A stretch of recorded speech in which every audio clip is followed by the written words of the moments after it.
Hello, I'm Jane Dutton with a wrap of the week's news. EWN, in touch, in tune, and independent.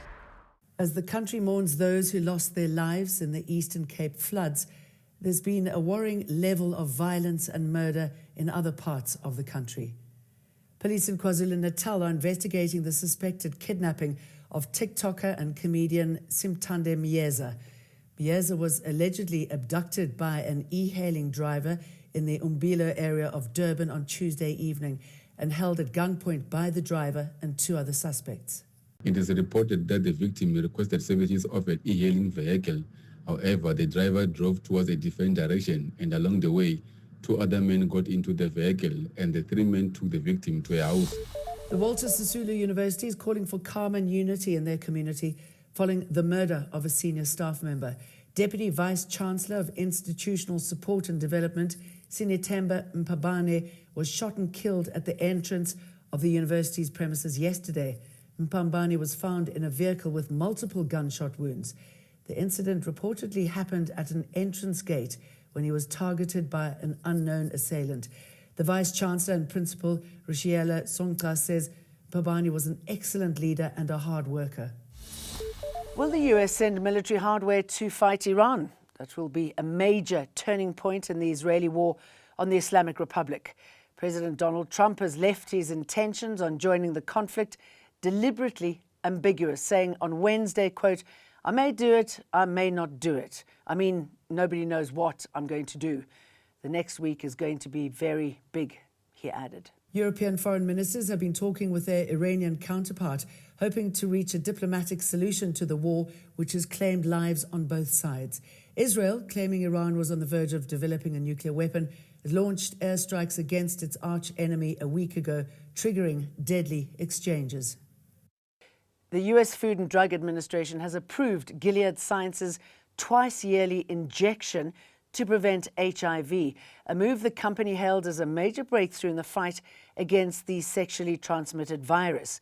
Drugs to prevent HIV transmission have existed for more than a decade, but because they typically require taking a daily pill, they've yet to make a significant dent in global infections. Lenacapavir, marketed under the brand name Yeztugo, has been shown to reduce the risk of HIV transmission by more than 99.9% in adults and adolescents, making it functionally akin to a powerful vaccine.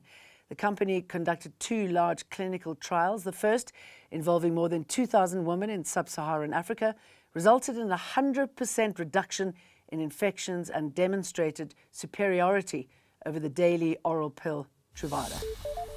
Now, if you're a Formula One fan, you're going to love this. Kyalami is getting ready to host it. This comes after the FIA's, the governing body of motorsport's approval of upgrade plans to the Kyalami circuit to a Grade 1 status. That approval has opened the door for the return of Formula One to the country and the African continent after the last Grand Prix was held on the racetrack in 1993. I think, when we said we're going to bring F1, people thought we were joking. I met the president of the FIA. I've met the president of the F1. We sat down with the people of the Kyalami group. They're very excited with the developments, number one. Next week, we're going to meet them again to hand in our bid officially in Austria. And then everything will be in the hands of the F1. Just when you think one sordid chapter in the case of traffic Jocelyn Smith is over, it reopens. The National Prosecuting Authority says it's awaiting dates from presiding Judge Nathan Erasmus after lawyers for the three convicted in the Jocelyn Smith trial filed notices for leave to appeal their convictions and sentences. The NPA has confirmed attorneys for Kelly Smith, Jacqueline Apollos and Stefano van Rijn filed the notices this week. Smith, Apollos and van Rijn were sentenced to life imprisonment after being found guilty of kidnapping and human trafficking for the disappearance of 6-year-old Jocelyn. Jocelyn Smith's mother, Kelly Smith, and her co-accused, Jacqueline Apollos and Stefano van Rijn, are in the third week of their lifelong prison sentences.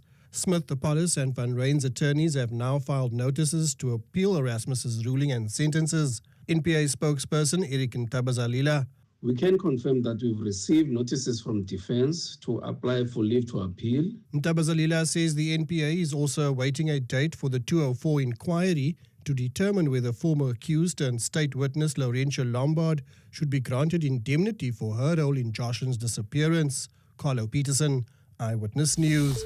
The latest suspect arrested in connection with the murder of journalist Aseri Ndlovu and his partner Zodwa Dluli is believed to be one of the masterminds behind the couple's house robbery before they were forcefully taken. Isak Mashilo appeared at the KwaMhlanga Magistrates Court in Mpumalanga on Friday alongside his 4 accused. He was set to apply for bail, but the matter has been postponed to the 4th of July because his legal representative withdrew. You indicated that you're going to appoint a private attorney. The attorney, Ms. Maribor, spoke to the other attorney. I assume it's the same attorney for number 2.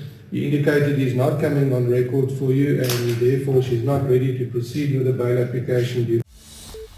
The victorious Proteas were celebrated at OR Tambo International and in other parts of Johannesburg following an historic showing in the World Test Championship final. The team won their first major title in 27 years on Saturday after beating Australia by 5 wickets at Lord's Cricket Ground in London.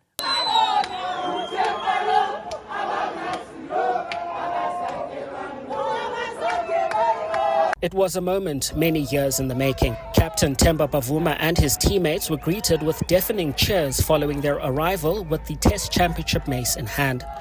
The hundreds of people gathered in the crowd, including the sports minister, former and current Proteas and everyday fans, sang for Bavuma, whose name echoed throughout the arrivals terminal. This avid cricket enthusiast says he never thought a day like this would come. Honestly, Saturday was the best day of my life. I think for the past 15 years, I've been supporting the Proteas, probably even longer.